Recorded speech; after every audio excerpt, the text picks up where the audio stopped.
You look like you're 70, not 90, Gene Fisk. I Amazing. feel I feel 150 today, actually. What is the secret to how come you look so young? I don't smoke. Right. Never That's a did. s Oh yes, that's why I'm a sufferer. So I don't smoke anymore. But I gave that up in 1980. Uh-huh. There's no secret. People keep saying this. I eat normal food. I don't drink alcohol to excess, and that's about it. And so I just go about my day doing this and doing that. I've got a radio show that work on, and then every Sunday I do. So I'm quite happy chugging along, and everyone says, "Oh, look at him." You're amazing. You look unbelievable. And a very happy belated 90th birthday to you. What an incredible milestone. Thank you. I want to talk to you about your amazing life and career, if that's okay. Let's Yeah. get it all down here because maybe not everybody knows where you came from and how you started out and how you got to the heady heights that you're enjoying these days and have been for so many years. So, Mm. why don't you walk us back and tell us, what I know about you was that you were born in Colac. Yeah. And how did you discover music at a very young age? Well, I used to sing around the house as a little kid, and I used to listen to the local radio station in Colac and sing along with songs as best as I could. I was very young, but it wasn't. I was going to state school at the time. I turned 11, I think it was. My parents bought me a banjo mandolin and joined me to the local banjo club. And we started learning to play the banjo mandolin. And they got an act together with a couple of hillbilly singers and an Hawaiian band. And we toured around doing shows at local halls and become popular. But Jean, why banjo? Had you shown an interest in that, or was that part of the music that you'd been listening to?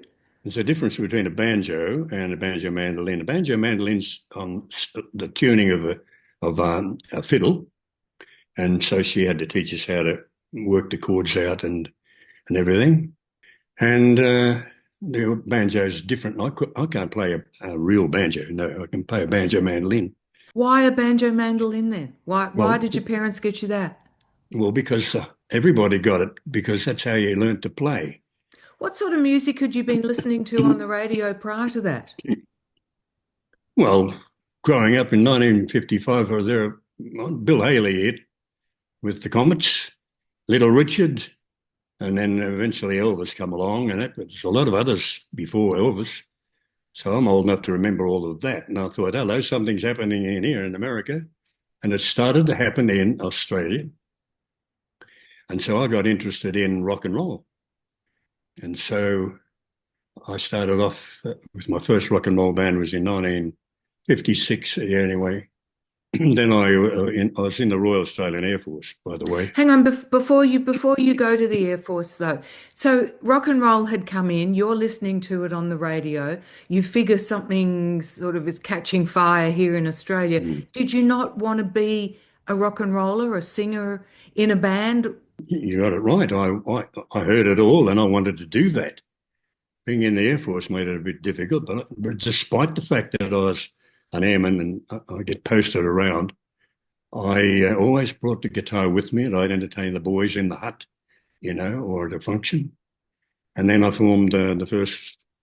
form the first rock and roll band that I was in very early days of the 50s, late 50s. And then off to Malaya I went with my wife and family.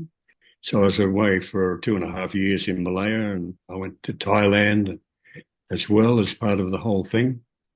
And I formed a band, a rock and roll band. I think the first one in Malaya in Penang, where we lived. There was no one else doing what we were doing. We called ourselves the Strangers, as we were strangers in that land. And we were very popular with the local teenagers, which was very good. Appeared on radio and shows all over the place. Right. How come you went to the Air Force in the first place? Was that always the plan? Now, I was joined the Air Force at 15 years of age. My dad said to me, "We can't afford you out of school anymore, Gene. I've got some papers at home, and they were applications to join an apprenticeship, engineering apprenticeship, which was at Forest Hill near Wagga, an airbase there. And that's where we all went, those of us who were selected. I had to pass tests and everything and go and meet people. And so in 1951, around about the 22nd of January, we pulled out in a train at the Spencer Street Station, North Victorians, for Forest Hill and Wagga Wagga. And then after 3 years training, and I became an airframe fitter. Some become engines, some were looking after the guns and bombs, some after this and that. And I was an airframe fitter. After our 3 years, I was posted to Laverton Air Base for 6 months, and then to East Sale, where I worked on all sorts of aeroplanes, including Lincoln bombers and Dakotas and others, even Mustangs. And then I was posted to 21 Squadron after 2 years, and I was with them about 8 years at 21 Squadron. They had a vampire squadron, the fair dinkum squadron they were, and very good. I loved every minute of that. So, Jean, had you put aside your love of music and the banjo mandolin while you were in the Air Force then?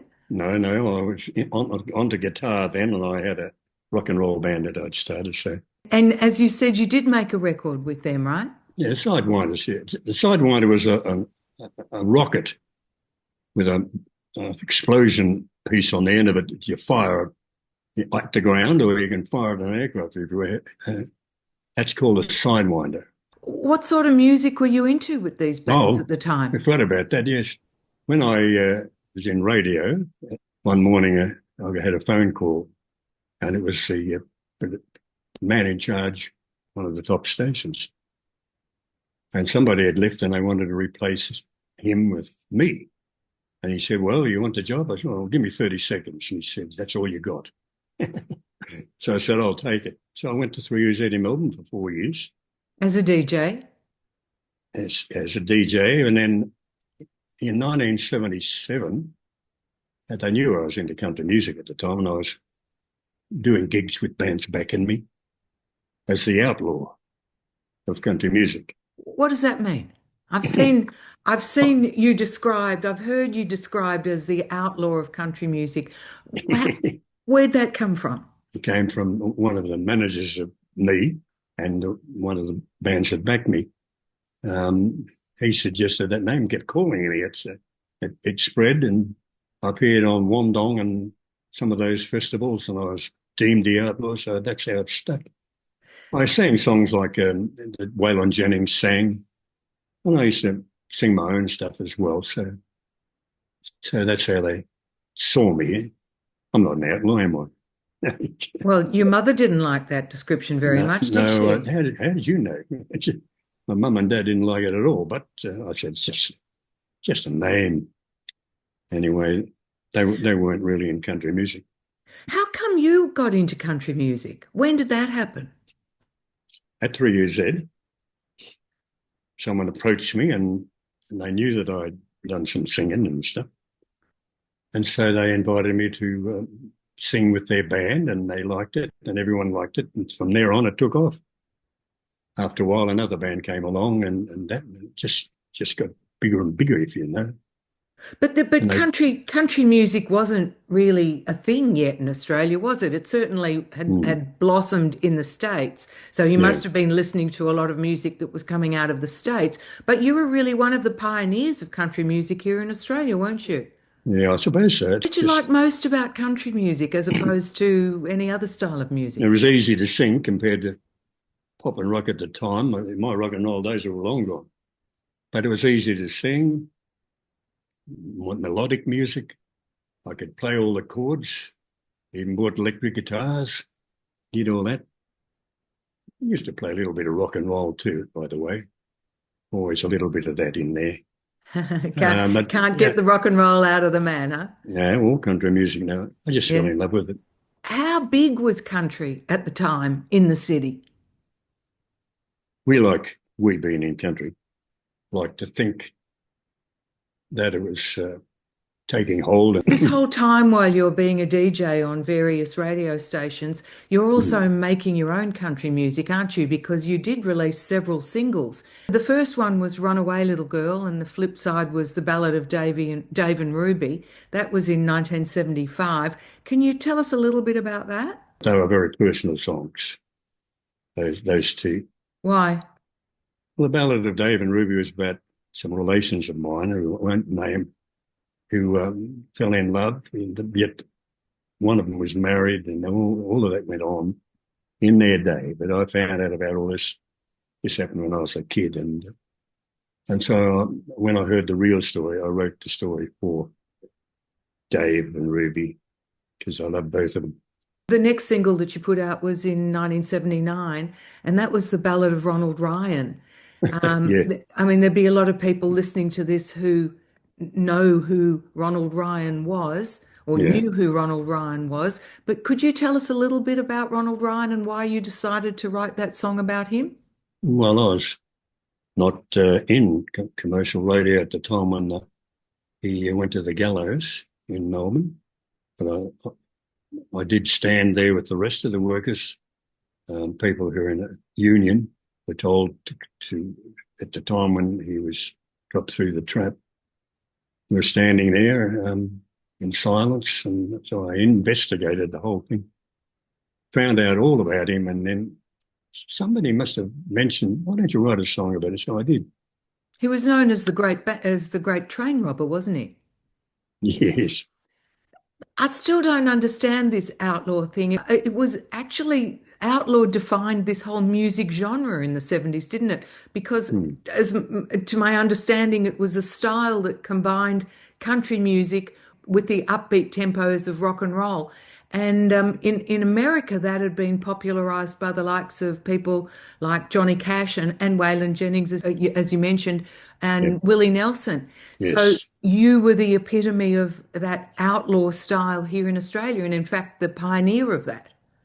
More or less, I suppose. It wasn't my idea to be a pioneer of anything. I just needed something to hang my hat on. And so I did. And it stuck over all these years. I'm still the outlaw. You've won multiple awards. You've won Best Heritage Track for a song called Kidman. You've been Yeah. inducted into the Country Music Broadcasters Hall of Fame in 1999 Yep. and the Australian Country Music Hands of Fame in 2005. Is there anything left on your bucket list, Jean? Yeah. Gold guitar. A gold guitar, please. But Really? you've got to really earn that. And there's a lot of people in that who are more talented than me. So, but you never know. You never know which way it'll go. No, you don't. What would that mean to you if you did win that? Oh, just shut me up. Fabulous. I reckon you've pretty much won whatever you've done in your life, Jean Bradley Fisk. Yeah. Congratulations on a sensational career and for leading country music in this country. I know that there are many, many people who are extremely grateful to you. Congratulations on it all. And wow, at 90, we really can't wait to see what comes out of you next. Yeah, me either. Thank you, Sandy Kay. Thank you And good so luck much. with your program. It's called It's a Breath of Fresh Air. It Oh, is. I better watch it. Thanks so much, Jean. Thank Really you. appreciate your time. Thank Donna.